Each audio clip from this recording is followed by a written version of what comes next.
오늘 읽은 데살로니가서 3장 13절에 형제들아 너희는 선을 행하다가 낙심하지 말라 했습니다. 바울이 데살로니가 교회에 대해서 마지막 권면의 말씀을 전하고 있습니다.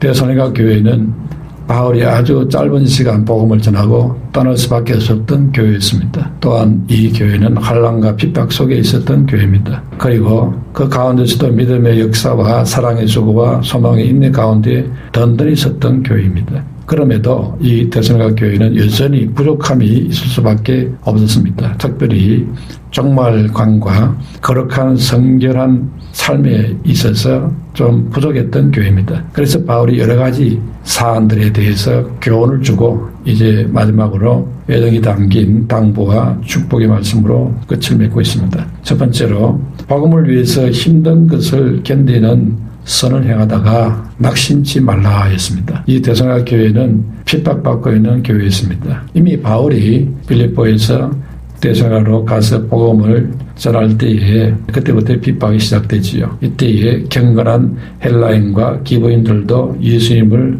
믿는 역사가 일어났습니다. 근데 이런 변화가 막 일어나니까 그 지역에 있는 유대인들이 시기가 나가지고는 이 바울이 전한 복음을 핍박하기 시작합니다. 그래서 업장에게 가서는 고발을 해버립니다. 그래서 결국 바울은 잡히면은 곤욕을 치르니까 밤중에 베레아로 피신을 가게 됩니다. 그리고 이 베레아 지역의 사람들에게 복음을 전했는데 베레아 지역 사람들은 신사적이어서 이 바울의 사역이 순조롭게 진행이 됩니다. 그런데 데살로니가에 있는 이 성도들은 핍박을 받는 그런 상황이었습니다. 바울이 복음을 전했는데 핍박을 받다가 이제 피신해 왔으니까 거기 남아있는 성도들 역시 핍박을 받는 것입니다. 또 그 데살로니가 지역에 있는 유대인 핍박하는 자들이 심지어 베레아 지역까지 쫓아와가지고는 바울의 일행을 방해하고 핍박했습니다. 이런 일까지 생기는 참으로 힘든 그런 일들이 많았습니다. 그래서 바울은 또다시 일로 인해서 아덴으로 피신해서 복음을 전하게 되지요. 그래서 데살로니가전서 1장 6절에서 또 너희는 많은 환난 가운데서 성령의 기쁨으로 말씀을 받아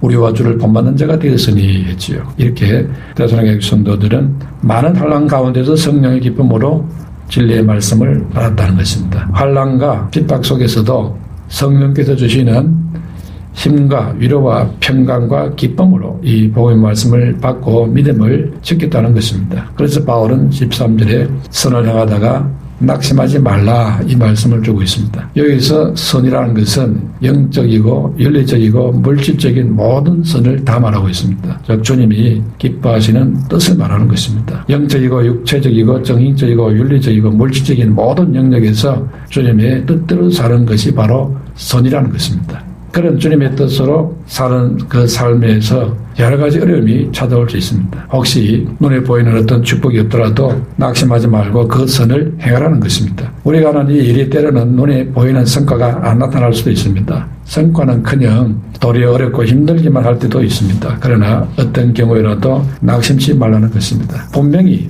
거기에 하나님의 뜻이 있을 것이라는 겁니다. 아브라함은 네게 아들이 있을 것이다 75세에 약속을 받습니다. 그런데 그 아들이 76세에 태어나는 게 아니고 100세가 되는 해에 태어났지요. 25년이 지나서 이루어집니다. 다윗이 왕으로 기름 부음을 받았습니다. 기름 부음 받고도 10년이나 사울에게 쫓겨 다니다가 마침내 이제 왕이 됩니다. 이렇게 시간이 걸립니다.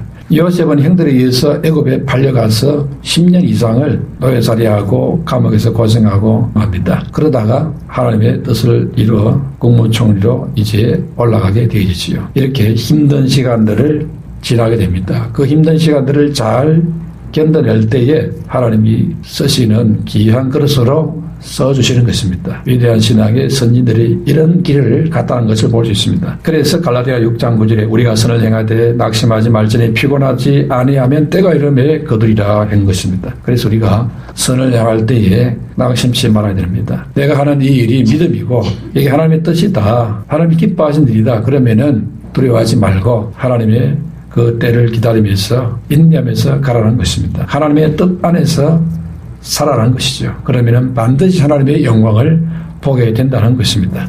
선한 믿음의 생활을 하다가 낙심한다는 것은 마귀의 시험에 넘어가고 있는 것이 됩니다. 이 낙심이라는 도구는 마귀가 잘 사용하는 도구입니다. 그러므로 우리가 선을 행하다가 낙심하지 말아야 된다는 것이지요. 예수 믿다가 낙심하지 말라는 겁니다. 1세기 당시에 예수님께서 금방 재림하실 것이기 때문에 일하지 말고 그냥 우리가 예수님 맞이할 준비를 하자, 이런 사람들이 많이 있습니다. 그러니 열심히 일하고 신앙생활하는 사람들에게 나쁜 영향을 줍니다. 그리고 신앙생활이 막 무너지는 이런 혼란이 찾아왔습니다. 그래서 당시 바울은 예수님이 내일 오든 모레 오든 아니면 오늘 오든 그저 내가 할 그 일에 충성을 다하고 최선을 다하고 그러면서 살아야지, 아니 할 일도 안 하면서 그렇게 주님 재림을 기다리면 되겠느냐 하면서 책망합니다. 그러면서 누구든지 일하기 싫다면 먹지도 말라, 이렇게 가르쳤습니다. 스피노자는 내일 지구가 멸망하더라도 나는 한가로에 사과나무를 심겠다, 이런 말도 있지 않습니까?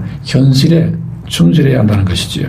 그런데 말세에는 마태복음 24장 24절에 거짓 그리스도들과 거짓 스님자들이 일어나 큰 표적과 기사를 보여 할 수만 있으면 택하신 자들도 미혹하리라 했습니다. 그러므로 우리가 조심해야 됩니다. 이 말세에 기적을 행하고 표적을 행하는 그런 사람이 나타날 수 있는데 저 사람이 그리스도인가 재림 예수님인가 이렇게 착각할 수 있다 이거지요. 속지 말라는 것입니다. 교회 안에는 온갖 부류의 사람들이 찾아옵니다. 그렇기 때문에 여기는 사회군도 있고 도둑도 있고 술꾼도 있고 음행하는 사람도 있고 세상이 빈부귀천이 다 모인 곳이 교회입니다. 그러므로 이런 사람을 보고 우리가 시험 들지 말아야 됩니다. 대개 사람들이 예수 믿으면 금방 변화해서 말과 행동이 완벽해지는 줄로 환상을 가집니다. 예수 믿는다고 금방 천사가 되는 게 아닙니다. 그렇기 때문에 예수 믿는 사람이 혹 실수하고 잘못하면은 우리가 사람이니까 그렇지 이렇게 이해를 해야 되는데, 아니 사람이 어떻게 그럴 수 있느냐, 예수 믿는 사람이 이러면 안 되지 이러면서 시험이 됩니다. 그리고 이런 걸 보고 낙심해가지고 심지어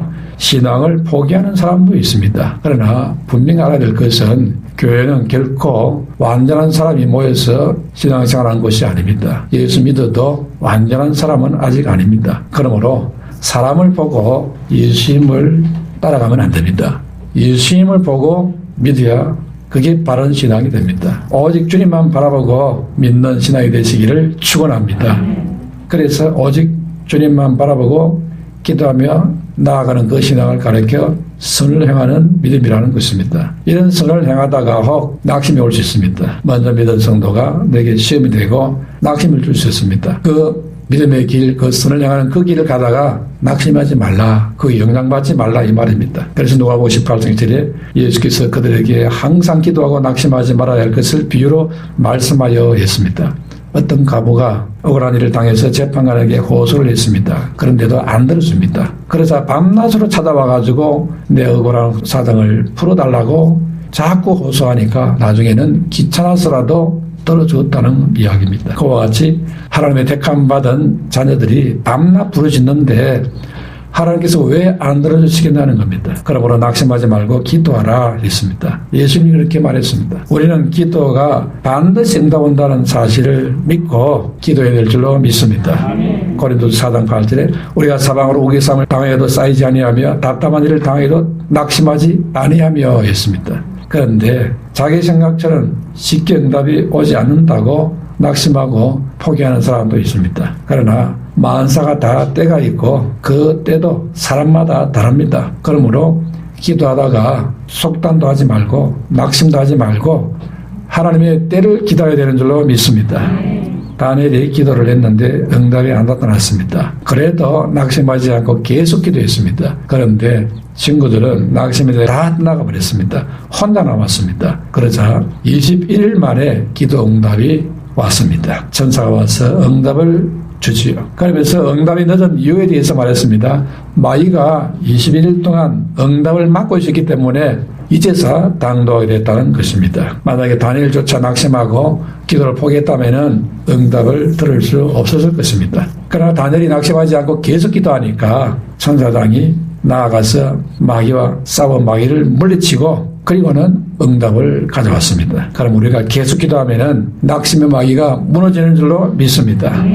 이렇게 마귀는 낙심의 무기를 잘 사용합니다. 낙심을 이기려면 무엇보다도 생각을 밝게 해야 됩니다. 괴롭히고 오르는 절망이 바로 죽음에 이르는 병이라 했습니다. 알렉시스 기렐이라는 사람은 근심과 싸우는 방법을 모르는 사람은 일찍 죽는다 했습니다. 그래서 낙심하고 절망하면은 죽음에 이르는 병과 같다는 것이지요. 그래서 우리는 항상 생각을 밝게 해야 하는 것입니다. 성공하는 사람은 살다 어려움이 당해도 낙심하지 않고 계속 희망을 갖고 나아가다가 그래서 성공하는 것입니다. 낙심과 절망을 어떻게 대처에 따라서 성공과 실패가 달라지는 것입니다. 성공한 사람은 낙심이 오고 절망이 와도 그것을 절망으로 받지 않고 낙관적인 사고를 갖고 긍정적으로 받아들이고 나아가니까 그 실패를 딛고 일어서게 되는 겁니다. 그러나 생각이 어두운 사람은 그야말로 절망의 구렁텅이에 떨어지고 마는 것입니다. 잠언 15장 13절에 마음의 즐거움은 얼굴을 빛나게 하여도 마음의 근심은 심령을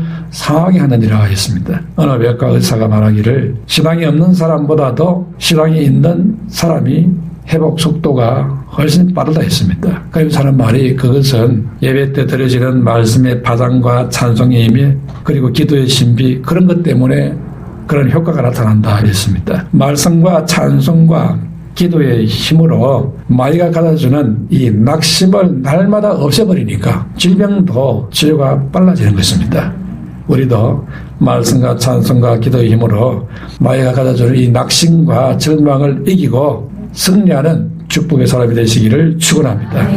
두 번째로 순종치 않는 자들을 가까이 하지 말라 했습니다. 말씀에 불순종하는 자를 멀리하라는 것이지요. 14절에 누가 이 편지한 우리 말을 순종하지 아니하거든 그 사람을 지목하여 사귀지 말고 그로 하여금 부끄럽게 하라. 그러나 원수와 같이 생각하지 말고 형제같이 건면하라 했습니다. 그러니까 그들을 사랑하고 권하되 분명히 잘못된 것은 지적을 하라는 것입니다. 경고할 것은 경고하라는 것이죠.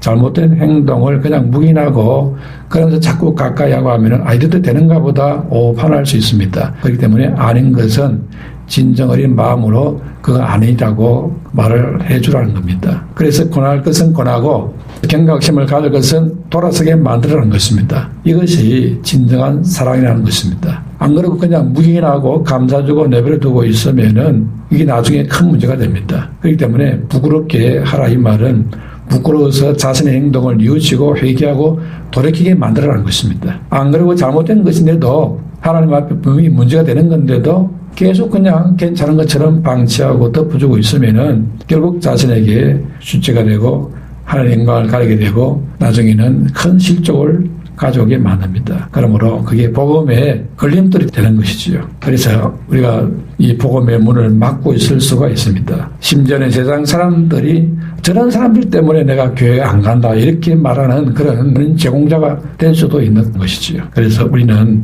하나님 앞에 내 자신이 온전하고 사람들에게 칭찬받을 만한 이런 사람이 되도록 하나님의 말씀 가운데 바로 써야 되는 것입니다. 잘못하면 내가 하나님의 복음을 막을 수도 있다. 내가 그렇게 살아서는 안 되지 않겠느냐. 내가 오히려 복음에 도움이 돼야지. 이렇게 살 때에 하나님께 영광이 되고 또 하나님 우리에게 은혜를 주시는 줄로 믿습니다.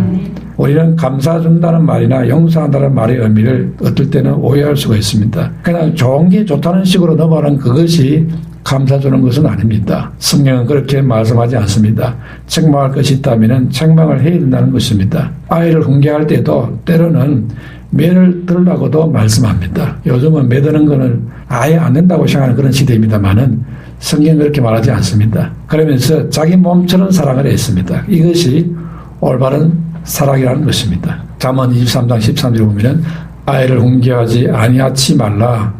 채찍으로 그를 때릴지라도 죽지 아니하리라. 그를 채찍으로 때리면 그 영혼을 엄부에서 구원하리라 했습니다. 아이들이 천사는 아닙니다. 아이들이 세상에 나쁜 물이 들어서 죄에 빠질 수 있습니다. 그러면 빨리 이게 잘못된 것이구나 깨닫도록 그렇게 골수에 박히도록 가르쳐야 되는데 그냥 좋은 말로만 합니다. 이게 이제 못 깨달으면은 아주 큰 문제가 그때부터 시작됐지요. 히브리 12장 11절에 무릇 징계가 당시에는 즐거워 보이지 않고 슬퍼 보이나 후에 그로 말미암아 연달한 자에게는 의의 평강한 열매를 맺나니 했습니다. 요한계시록 3장 19절에 무릇 내가 사랑하는 자를 책망하며 징계하노니 그러므로 내가 열심을 내라 회개하라 했습니다. 이렇게 회개될 부분은 분명히 회개하라고 확실하게 가르쳐야 한다는 것입니다. 그래야 그 영혼이 살고 거듭나고 거룩한 삶을 살게 됩니다. 그럴 때에 그 삶의 진정한 생명과 감사와 기쁨이 회복되는 것이지요. 우리가 불순종하고 악한 자를 자꾸 용납하게 되면은 계명을 범한 그 죄가 성립될 수 있습니다. 하나님은 악한 자를 용납하지 않으시는 분이십니다. 하나님은 제사장이나 재판장의 판결에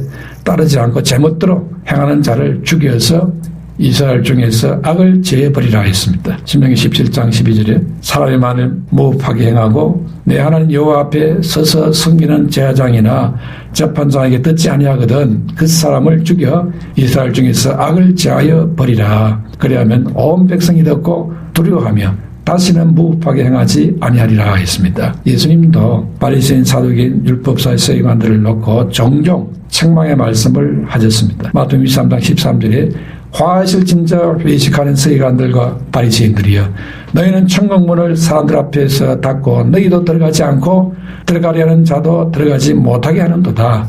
뱀들아 독사의 새끼들아 너희가 어떻게 지옥의 판결을 피하겠느냐 했습니다. 이렇게 예수님께서는 악한 자, 죄를 범한 자 이런 자들을 그냥 방치만 하고 있는 게 아니고 분명하게 말하고 회개할 것은 회개해야 된다고 지적을 합니다. 이런 사람들은 부르짖어 구해도 하나님이 듣지 않겠다고 말씀을 했습니다. 그러므로 그들에게 필요한 것이 바로 회개가 우선인 것입니다. 회개하지 않는 악한 자는 하나님의 은혜를 잊기가 어렵습니다. 회개하지 않는 이런 중심을 갖고 어떻게 하나님의 축복에 나아갈 수 있겠습니까? 사도 요한도 사망에 이르는 죄를 범한 자들을 위해서 기도하지 말라 했습니다. 요한일서 5장 16절에 누구든지 형제가 사망에 이르지 아니하는 죄를 범하는 것을 보거든 고하라. 그리하면 사망에 이르지 아니하는 범죄자들을 위해서 그에게 생명을 주리라.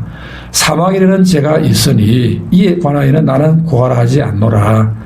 모든 불의가 제로돼 사망에 이르지 아니하는 죄도 있도다 했습니다. 그러니까 사망에 이르는 그런 죄가 있다는 거지요. 그러니까 회개해도 그게 하나님께 통하지 않는 그런 죄가 있다는 겁니다. 진정으로 회개하지 않는 그런 죄를 말하는 것이죠. 죄를 갖고 회개하는 신용만 한 겁니다. 우리 하나님 앞에서는 속일 수가 없습니다. 그래서 우리는 하나님께 나아갈 때에 진정한 중심을 갖고 가야 되는 겁니다. 예레미야 14장 19절에 주께서 유다를 온전히 버리시나이까 주의 심령이 시온을 싫어하시나이까 어찌하여 우리를 치시고 치료하지 아니하시나이까 우리가 평강을 바라도 좋은 것이 없고 치료받기를 기다리나 두려움만 보나이다. 여호와여 우리의 악과 우리 조상의 죄악을 인정하나이다. 우리가 주께 범죄하였나이다 했습니다. 아무리 기도해도 응답도 안 하고 하나님의 역사가 안 일어나니까 우리가 너무너무 죄를 많이 지어서 제가 덕지덕지 붙었구나 깨닫고는 주여 우리가 회개합니다. 우리 조상제까지 포함해서 회개합니다. 인정합니다. 범죄했습니다. 우리의 기도를 들어주셔서 이루고 있는 거지요. 죄가 쌓이면은 하나님이 듣지 않는 겁니다. 그래서 우리가 조심해야 됩니다. 그렇기 때문에 죄악은 품고 있으면 안 됩니다. 품지 말고 죄악은 빨리 자백하고 털어내야 됩니다. 그러므로 여러분의 심령이 죄를 품지 말고 말씀을 품고 은혜를 품게 되시기를 축원합니다.